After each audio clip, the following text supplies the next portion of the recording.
നമസ്കാരം. ന്യൂസ് കേരള പ്രധാന വാർത്തകളുമായി CK നാസർ കാഞ്ഞങ്ങാട്. ആലപ്പുഴ കളർക്കോട് ചങ്ങനാശ്ശേരി മുക്ക് ജംഗ്ഷനിൽ കാറും KSRTC ബസ്സും കൂട്ടിയിടിച്ച് 5 വിദ്യാർത്ഥികൾ മരിച്ചു. ആലപ്പുഴ മെഡിക്കൽ കോളേജിലെ വിദ്യാർത്ഥികളായ പാലക്കാട് സ്വദേശി ശ്രീദീപ്, ലക്ഷദ്വീപ് സ്വദേശി മുഹമ്മദ് ഇബ്രാഹിം, കണ്ണൂർ സ്വദേശി മുഹമ്മദ് ജബ്ബാർ, ആലപ്പുഴ സ്വദേശി ആയുഷ് ഷാജി, മലപ്പുറം സ്വദേശി ദേവാനന്ദ് എന്നിവരാണ് മരിച്ചത്. ഗുരുവായൂർ കായംകുളം ഫാസ്റ്റ് പാസഞ്ചർ ബസ്സും കാറും തമ്മിൽ നേർക്കുനേർ കൂട്ടിയിടിക്കുകയായിരുന്നു. കാറിൽ 11 പേരുണ്ടായിരുന്നതായാണ് വിവരം. പരിക്കേറ്റവർ ആലപ്പുഴ മെഡിക്കൽ കോളേജ് ആശുപത്രിയിലും ജനറൽ ആശുപത്രിയിലും ചികിത്സയിലാണെന്നാണ് റിപ്പോർട്ടുകൾ. കനത്ത മഴയിൽ കാഴ്ച അവ്യക്തമായതും റോഡിൽ വാഹനം തെന്നിയതുമാകാം അപകടത്തിന് കാരണമെന്ന് കരുതുന്നു. സംസ്ഥാനത്ത് കനത്ത മഴ, അതിതീവ്ര മഴ സാധ്യത തുടരുന്ന സാഹചര്യത്തിൽ 4 ജില്ലകളിലെ വിദ്യാഭ്യാസ സ്ഥാപനങ്ങൾക്ക് ഇന്നും അവധി പ്രഖ്യാപിച്ചു. കാസർഗോഡ്, മലപ്പുറം, തൃശൂർ, ആലപ്പുഴ എന്നീ ജില്ലകളിലെ വിദ്യാഭ്യാസ സ്ഥാപനങ്ങൾക്കാണ് ഇന്ന് അവധി പ്രഖ്യാപിച്ചിരിക്കുന്നത്. തീവ്രമഴ സാധ്യത പ്രവചിച്ചിരിക്കുന്നതിനാൽ വൈദ്യുതി അപകടങ്ങളിൽ പെടാതിരിക്കാൻ പൊതുജനങ്ങൾ അതീവ ശ്രദ്ധ പുലർത്തണമെന്ന് KSEB അറിയിച്ചു. മരക്കൊമ്പുകൾ വീണോ മറ്റോ വൈദ്യുതി കമ്പികൾ പൊട്ടിക്കിടന്നോ ചാഞ്ഞുകിടക്കാനോ സാധ്യതയുണ്ടെന്നും രാത്രികാലങ്ങളിലും പുലർച്ചെയും പുറത്തിറങ്ങുമ്പോൾ തികഞ്ഞ ജാഗ്രത പുലർത്തണമെന്നും അധികൃതർ അറിയിച്ചു. സംസ്ഥാനത്ത് പുതുക്കിയ വൈദ്യുതി നിരക്ക് വർധന ഈ ആഴ്ച അവസാനം പ്രഖ്യാപിക്കും. 2024-25 വർഷത്തെ പുതുക്കിയ വൈദ്യുതി നിരക്ക് പ്രഖ്യാപിക്കാനാണ് റെഗുലേറ്ററി കമ്മീഷന്റെ തയ്യാറെടുപ്പ്. നിലവിലെ യൂണിറ്റിന് ശരാശരി 4.45% നിരക്ക് വർധനയാണ് KSEB വൈദ്യുതി റെഗുലേറ്ററി കമ്മീഷനോട് ആവശ്യപ്പെട്ടിട്ടുള്ളത്. കഴിഞ്ഞ 3 വർഷം സംസ്ഥാനത്തെ എയ്ഡഡ് സ്കൂളുകളിൽ നടത്തിയ സ്ഥിര നിയമനം റദ്ദാക്കാൻ നിർദ്ദേശം നൽകിയിട്ടില്ലെന്ന് മന്ത്രി V. ശിവൻകുട്ടി പറഞ്ഞു.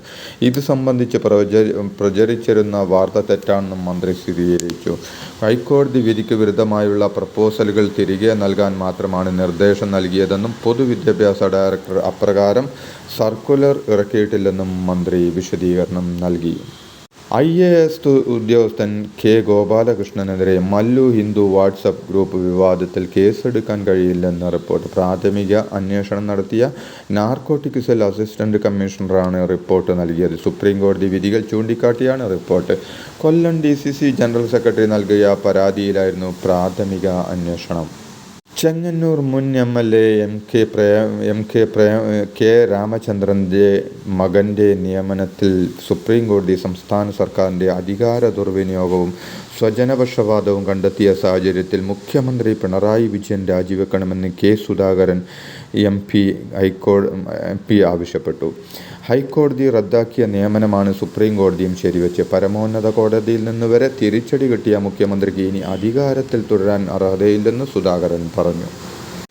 ഓർത്തഡോക്സ് യാക്കോബായ തർക്കത്തിലുള്ള പള്ളികൾ ബലം പ്രയോഗിച്ച് ഏറ്റെടുത്ത് ഒരു വിഭാഗത്തിന് കൈമാറുന്നത് സഭാതർക്കം പരിഹരിക്കുന്നതിനുള്ള ശാശ്വത പരിഹാരമല്ലെന്ന് കേരളം സുപ്രീം കോടതിയിൽ പറഞ്ഞു. ഓർത്തഡോക്സ് യാക്കോബായ തർക്കം പരിഹരിക്കാനുള്ള ശ്രമം തുടരുകയാണെന്നും പള്ളികളുമായി ബന്ധപ്പെട്ട തർക്കം പരിഹരിക്കാൻ 6 മാസത്തെ സമയം കൂടി അനുവദിക്കണമെന്നും കേരളം സുപ്രീം കോടതിയോട് ആവശ്യപ്പെട്ടു. സംസ്ഥാനത്ത് അതിതീവ്ര മഴ തുടരും. അതിതീവ്ര മഴ മുന്നറിയിപ്പിന്റെ പശ്ചാത്തലത്തിൽ 5 ജില്ലകളിൽ റെഡ് അലർട്ട് പ്രഖ്യാപിച്ചു. കാസർഗോഡ്, മലപ്പുറം, കോഴിക്കോട്, വയനാട്, കണ്ണൂർ എന്നീ ജില്ലകളിലാണ് റെഡ് അലർട്ടുള്ളത്. ശക്തമായ മഴയ്ക്ക് സാധ്യതയുള്ളതിനാൽ എറണാകുളം, ഇടുക്കി, തൃശൂർ, പാലക്കാട് ജില്ലകളിൽ ഓറഞ്ച് അലർട്ടും പ്രഖ്യാപിച്ചിട്ടുണ്ട്. പാർട്ടി സമ്മേളനങ്ങൾക്കിടെ പ്രാദേശിക തലത്തിൽ നിലനിൽക്കുന്ന വിഭാഗീയതയിൽ കടുത്ത അതൃപ്തിയുമായി CPM സംസ്ഥാന നേതൃത്വം. സമ്മേളന പരിപാടികൾ അലങ്കോലമാക്കും വിധം പ്രശ്നങ്ങൾ ഉണ്ടാക്കിയവർക്കെതിരെ കടുത്ത നടപടിയുണ്ടാകും. കരുനാഗപ്പള്ളിയിലും തിരുവല്ലയിലും കൊഴിഞ്ഞാമ്പാറയിലും അമ്പലപ്പുഴയിലും ഉണ്ടായ തർക്കങ്ങൾ അവഗണിക്കാൻ കഴിയുന്നില്ലെന്നതല്ലെന്നാണ് വിലയിരുത്തൽ. സന്ദീപ് വാര്യർക്കെതിരെ കൊലവിളി മുദ്രാവാക്യം വിളിയുമായി കണ്ണൂർ അഴീക്കോടാണ് സന്ദീപ് വാര്യർക്കെതിരെ ഭീഷണി മുദ്രാവാക്യം വിളിച്ച് യുവമോർച്ച പ്രകടനം നടത്തിയത്. ഒറ്റുകാരാ സന്ദീപെ, പട്ടാപ്പകലിൽ പാലക്കാട് നിന്നെ ഞങ്ങൾ എടുത്തോളാം എന്ന് പലതവണ ഭീഷണി മുദ്രാവാക്യം വിളിച്ചുകൊണ്ടാണ് പ്രകടനം നടത്തിയത്. BJPയുടെ അസഹിഷ്ണുതയുടെ ഏറ്റവും വലിയ തെളിവാണ് ഇതെന്നും താൻ അവിടം വിട്ടത് ശരിയായ തീരുമാനമായിരുന്നുവെന്ന് വ്യക്തമായെന്നും സന്ദീപ് വാര്യർ പ്രതികരിച്ചു. ജി സുധാകരന് ആരോഗ്യ പ്രശ്നങ്ങൾ ഉള്ളതുകൊണ്ടാണ് AICC general secretary KC Venugopal വീട്ടിൽ പോയി കണ്ടതെന്ന് കരുതുന്നില്ലെന്ന് KV തോമസ്. താൻ അദ്ദേഹത്തെ 2 ദിവസം മുൻപ് വരെ കണ്ടിരുന്നുവെന്നും ഒരു കുഴപ്പവുമില്ലെന്നും KV തോമസ് പറഞ്ഞു. എന്നാൽ സുധാകരൻ ഉറച്ച കമ്മ്യൂണിസ്റ്റാണെന്നും ആരെങ്കിലും വീട്ടിൽ ചെന്നതുകൊണ്ട് മാറ്റമുണ്ടാകുമെന്ന് കരുതുന്നില്ലെന്നും KV തോമസ് പ്രതികരിച്ചു. CPM നേതാവ് ജി സുധാകരനുമായി AICC general secretary KC Venugopal നടത്തിയ കൂടിക്കാഴ്ച വ്യക്തിപരമായ സന്ദർശനമെന്ന് ആവർത്തിച്ച് പ്രതിപക്ഷ നേതാവ് VD സതീശൻ. വ്യക്തിപരമായ സന്ദർശനമാണെന്ന് രണ്ടുപേരും പറഞ്ഞു. KC വേണുഗോപാലിനും ജി സുധാകരനും തമ്മിൽ വ്യക്തിപരമായ അടുപ്പമുണ്ടെന്നും അതിനപ്പുറത്തേക്കൊന്നും അതിൽ പോകേണ്ടെന്നും VD സതീശൻ വ്യക്തമാക്കി. 40 വയസ്സിൽ താഴെ പ്രായമുള്ളവരുടെ ഡ്രൈവിംഗ് ലൈസൻസ് പുതുക്കുന്നതിനുള്ള നിർദ്ദേശങ്ങളുമായി മോട്ടോർ വാഹന വകുപ്പ്. ഇതിനായുള്ള ഒറിജിനൽ ഡ്രൈവിംഗ് ലൈസൻസും കണ്ണു പരിശോധനാ സർട്ടിഫിക്കറ്റും 2 പാസ്പോർട്ട് സൈസ് ഫോട്ടോയും മാത്രം മതിയാകും. ഡ്രൈവിംഗ് ലൈസൻസിൻ്റെ കാലാവധി കഴിയുന്നതിനേക്കാൾ 1 വർഷം മുമ്പ് മുതൽ ലൈസൻസ് പുതുക്കുന്നതിന് അപേക്ഷിക്കാവുന്നതാണ്. അതുപോലെ ലൈസൻസിൻ്റെ കാലാവധി കഴിഞ്ഞ് 1 വർഷം വരെയും പിഴയില്ലാതെ ലൈസൻസ് പുതുക്കാം. CPMനൊപ്പം ഇനിയില്ലെന്ന് പ്രഖ്യാപിച്ച് ഏരിയ സമ്മേളനത്തിൽ നിന്ന് ഇറങ്ങിപ്പോയ മംഗലപുരം ഏരിയ സെക്രട്ടറി മധു മുല്ലശ്ശേരിക്കെതിരെ പാർട്ടി നടപടി സ്വീകരിക്കുമെന്ന് ജില്ലാ സെക്രട്ടറി V ജോയി പറഞ്ഞു. മധു മുല്ലശ്ശേരിയെ പുറത്താക്കാൻ CPM തിരുവനന്തപുരം ജില്ലാ സെക്രട്ടേറിയറ്റ് ശുപാർശ ചെയ്തു. സംസ്ഥാന സെക്രട്ടേറിയറ്റിൻ്റെ അനുമതിയോടെ തീരുമാനം പ്രഖ്യാപിക്കുമെന്ന് ജില്ലാ സെക്രട്ടറി V ജോയി വ്യക്തമാക്കി. CPM തിരുവനന്തപുരം ജില്ലാ സെക്രട്ടറി V ജോയിക്കെതിരെ വിമർശനം ഘടിപ്പിച്ച് നിലപാട് വ്യക്തമാക്കിയ മംഗലപുരം മുൻ ഏരിയ സെക്രട്ടറി മധു മുല്ലശ്ശേരി അച്ചടക്ക നടപടി ഉണ്ടാകുമോ എന്ന് പറയാൻ താനിപ്പോൾ കമ്മ്യൂണിസ്റ്റുകാരനല്ലെന്നും CPMന് പിന്നെങ്ങനെ തനിക്കെതിരെ നടപടിയെടുക്കാനാവുമെന്നും അദ്ദേഹം ചോദിച്ചു.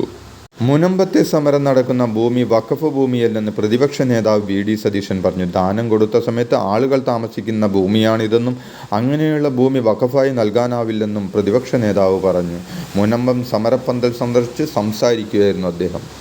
ലോക സർവ്വമത സമ്മേളനത്തിൽ പങ്കെടുക്കാനായി റോമിലെത്തിയ പാണക്കാട് സയ്യിദ് സാദിഖ് അലി ശിഹാബ് തങ്ങൾ ഫ്രാൻസിസ് മാർപ്പാപ്പയുമായി കൂടിക്കാഴ്ച നടത്തി.